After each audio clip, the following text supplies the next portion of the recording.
Today we're highlighting community issues including safety in regards to spring break relationships, alcohol, and I'm Zachary Rowland. I'm a senior in communication studies here at K-State. I'm Kathleen Klossing. Everybody calls me Kat, though. I work for the Kansas State Women's Center in Colton Hall 206. Come stop by. I'm also the vice president for Wildcats decided to get involved with the Women's Center. I first started getting involved with the Women's Center because I had Mary Todd, who is the director, as a professor, and she kept telling us in our class to come by for free coffee and chocolate. So I started showing up there, and not only did I take advantage of their free coffee and chocolate, but I started taking naps on their really comfy couch. And after I hung out there for the whole semester, Mary kept asking me if I wanted a job. So I finally decided that I would take the job, but I originally got involved with the Women's Center just because of that, but more importantly, I got involved with Wildcats Against Rape because I have had family members and very close friends who have been raped.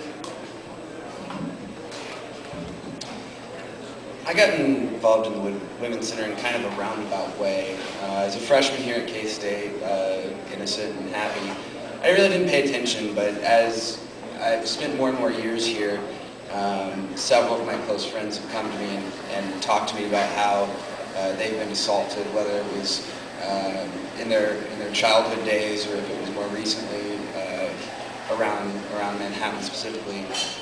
And I really started to get angry about it, and I started to just get pissed off about how all these friends that I know had been affected by it in some way, and I just didn't know what to do with that anger, and it was starting to affect my life.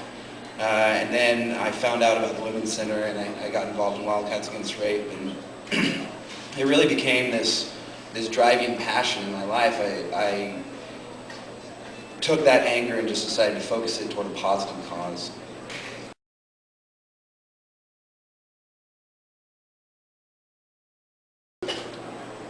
Well, there's a few things that you can do. One of my favorite things to do, specifically around town and thinking about Aggieville and drinking late at night, is you can try alternative activities. Several of my friends are a big fan of going to Walmart and buying the little laser tag guns, and playing laser tag in City Park is always a good time. But also to be self-aware and be open with your friends.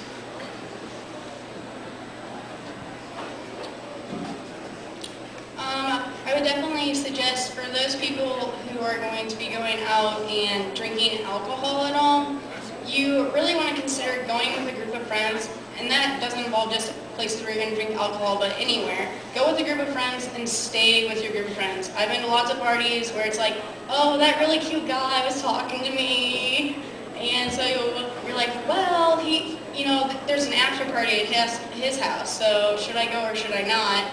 Don't go. Stay with your friends. If you went with your friends, stay with your friends. And also, if you have a drink and you're carrying it around with you, hopefully you're carrying it around with you, don't let someone else pour your drink. Don't sit it down and go dance and come back. Carry it with you. You can even put your hand over it so that you're carrying the top of it so that there's less likelihood of someone dropping something in your drink.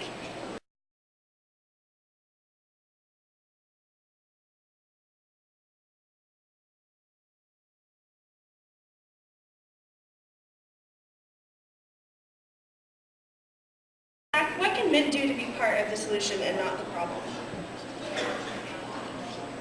Well, the first thing that men have to realize is that sexual assault and safety and this entire realm is not just a women's problem. If somebody gets assaulted in any way, then that affects more than just them.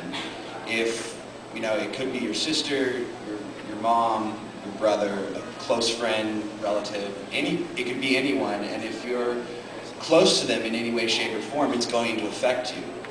That's why I got involved, because it really started to affect me, and I just didn't know what to do with myself anymore. If you're angry and you're emotional about this and you've been affected by it, then get involved and start becoming an active part in the solution. You really have to think to honor not only yourself, but your friends and your family as well. And one of the ways you can do that is by speaking out. If you're hanging out here in front of the union smoking a cigarette, and there's a couple of guys cracking jokes about rape, turn around and be like, hey guys, just freaking knock it off. That's inappropriate in many ways. And a lot of people don't realize that when you do say something to people, a lot of times they do listen. I mean, they might, crack a joke back at you, but if everybody starts doing it, and we really kind of get a shift into society to where the men are an active part of the solution and honoring the integrity of life in general, then they can really begin to solve a lot of these problems and not just be the problem.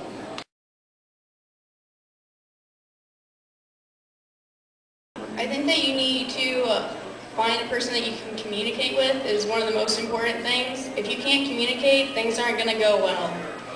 Okay, if you're going to be participating in any sexual activity, which some people don't, but then there are those that do. And if you are, you need to make sure you're talking to that person. It's not nerdy or anything to say, "Can I kiss you?" It can actually be really sexy depending on how you do it. Okay? So make sure that you're communicating with the person throughout the entire time that you're involved in any sexual activity. If you start having sex and you think everything's going fine, keep asking questions like, are you okay? You want to make sure that that's what the person wants to do throughout the entire process. He or she may change their mind. So you need to make sure you're just communicating the entire time. And remember that just because they're being quiet does not mean that they're consenting to the activity. They might be scared, they might not know what to say. So just make sure you're really communicating with each other. I agree completely. And also, kind of on a more technical aspect of that note, really, you really need to, in this asking of questions, you kind of need to know the rules of consent and how to have a healthy relationship. You need to figure out, if my girlfriend is passed out in bed drunk and you've been dating for 6 months, there might be some activities that are inappropriate even though you're still dating. And you really need to keep all these in mind because you don't want to run into any of these negative situations where, regret later if you're out at the bar and you meet a girl that night and you're both hammered and you can't, if you're too hammered to drive home, then how are you going to be in the right state of mind to make a decision about sex? I really wanted to stress the point that sexual assault and safety doesn't just fall in the hands of the women.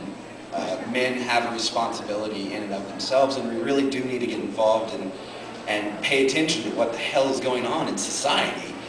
There's all sorts of problems out there, not just rape and sexual assault. Anything and everything in regards to hanging out, hooking up, and whatever the case may be.